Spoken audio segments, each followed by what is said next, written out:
Then all the commanders of the armies, along with Johanan son of Kareah, Jezaniah son of Hosea, and all the people from the least to the greatest, approached Jeremiah the prophet and said, May your petition come before you. Pray to the Lord your God on our behalf, on behalf of this entire remnant. For few of us remain out of the many, as you can see with your own eyes, that the Lord your God may tell us the way we should walk and the thing we should do.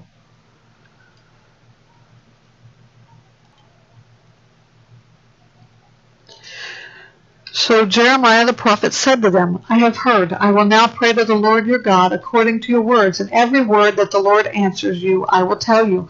I won't withhold a word from you. And they said to Jeremiah, As for every word the Lord your God sends you to tell us, if we don't act accordingly, may the Lord be a true and faithful witness against us. Whether it is pleasant or unpleasant, we will obey the voice of the Lord our God,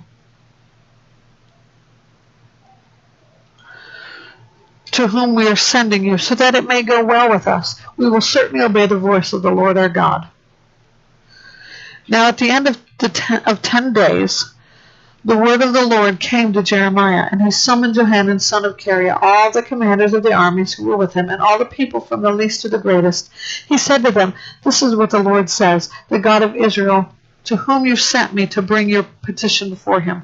If you will indeed stay in this land, then I will rebuild and not demolish you, and I will plant and not uproot you, because I relent concerning the disaster that I have brought upon you.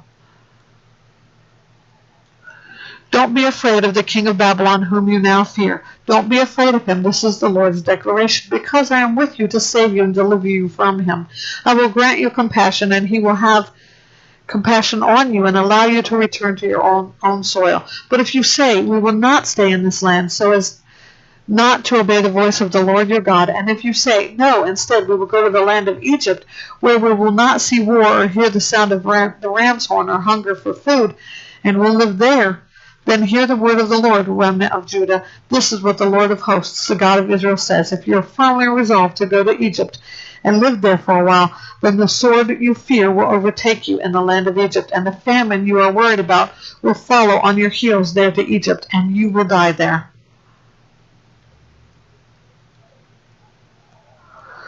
All who resolve to go to Egypt to live there for a while will die by the sword, famine, and plague. They will have no one escape or survive from the disaster I will bring on them. For this is what the Lord of hosts, the God of Israel, says. Just as my anger and fury were poured out on Jerusalem's residents, so will my fury pour out on you if you go to Egypt. You will become an object of cursing, scorn, execration, and disgrace, and you will never see this place again.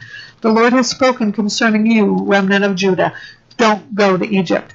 Know for certain that I have warned you today. You have led your own selves astray, because you are the ones who sent me to the Lord your God, saying, Pray to the Lord our God on our behalf. And as for all that the Lord our God says, tell it to us, and we'll act accordingly. For I have told you today, but you have not obeyed the voice of the Lord your God in everything he has sent me to tell you. Now therefore, know for certain that by the sword, famine, and plague you will die in the place where you desired to go to live for a while.